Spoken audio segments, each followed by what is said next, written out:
السلام عليكم، يسعد لي يومكم. أنا نورة وأتمنى أموركم بصحة وعافية. اليوم بإذن الله بنسوي غطا البريق تيكوزي. نفس فكرة الفيديو اللي سويته لحافظة الآيباد. نفس الطريقة بالضبط. بس الاختلاف فيها اللي هو في المنحنى، ولا نفس الطريقة بالضبط. الأشياء اللي نحتاجها جدا بسيطة، نوعين قماش أو لونين، والفوم أو الإسفنج اللي إحنا نحتاجه. الباترون أنا رسمته من نفسي.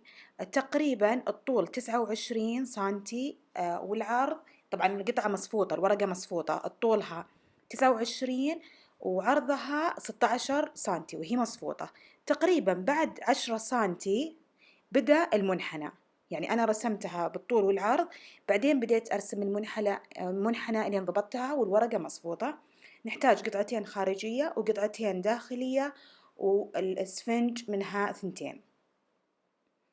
هنا أنا دائما غالبا جيت أقص التيكوزي أقصه وهو مصفوط عشان يعني أضمن إنها تكون متطابقة وأسهل علي. استخدمي يا مقص عادي أو مقص الرول.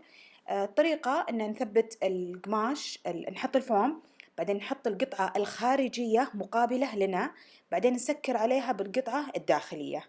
يعني الحين قاعدين نشتغل على الوجه الخطأ، نفس طريقة حافظة الآيباد أو اللابتوب، بس هنا اختلافها في المنحنى فقط، ولا نفس الطريقة بالضبط.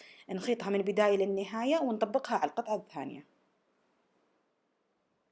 هنا أنا بس حبيت يعني أعطيكم معلومة. الشعار إذا جيت أنا أثبته أستخدم أقصر غرزة، يعني بحيث أن تكون السراجة جدا صغيرة ما ينفك معانا الشعار. والشعار ممكن تسوونه في أي محلات هذول الدروع وكذا، هي شريطة وأنا بعدين قصصتها. نثبت القطعتين على بعض، أهم شيء منطقة الالتقاء اللي هو القماشين، بعدين نخيطها دار ما دار. هنا يجي السر، لو ما أنتي ضبطتي المنحنى إذا قلبتي القطعة ما تطلع مضبوطة.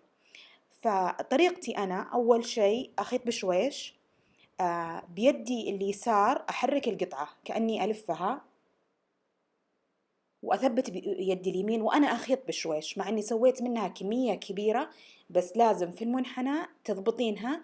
أحرك بيدي اليسار كأني أدور بها، ويدي اليمين أثبت فيها القطعة عشان ما تمشي بسرعة وأنا قاعدة أخيط بشويش. أستخدم رجل المكينة اللي هو رجلها اللي عند الإبرة.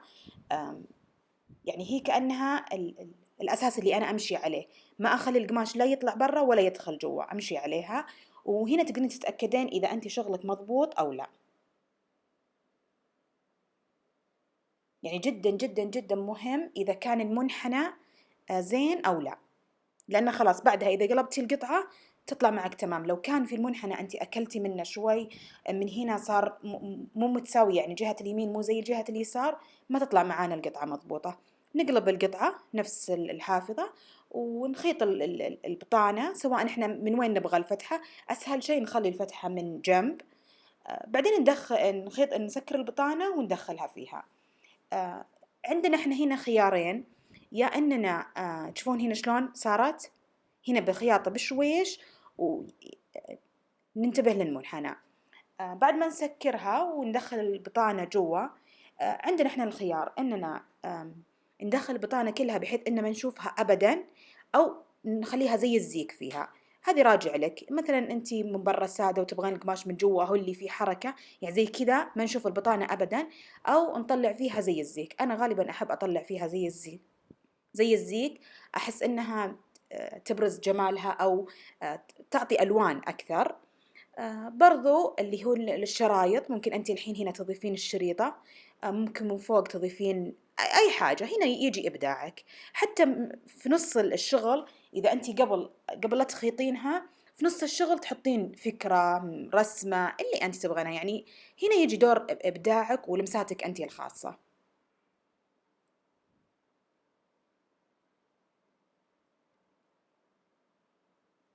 يعني هذه من الأشياء اللي أنا أحبها، هنا تبان لمستك الخاصة، أنت تضيفين فيها اللي تبغين أو تخلينها سادة. هذا لون ثاني منها، وزي ما قلت بالألوان وبإبداعك تقدرين يعني تتميزين في شغلك. بسيطة. المقاسات زي ما قلت لكم أنا يعني أخذتها من نفسي، ما يعني ممكن تلقين في باترون في النت. المقاس نفس الشيء، خذي شوفي طول البريق، عرض البريق اللي أنت يعني راح تستخدمينه. جربي على قطعة خارجية، بعدين طبقي فيها الأساس. سهلة مرة وحلوة، وتنفع هدايا، تنفع أنت تسوينها وتعطينها أحد هدية. يعني مرة جميلة.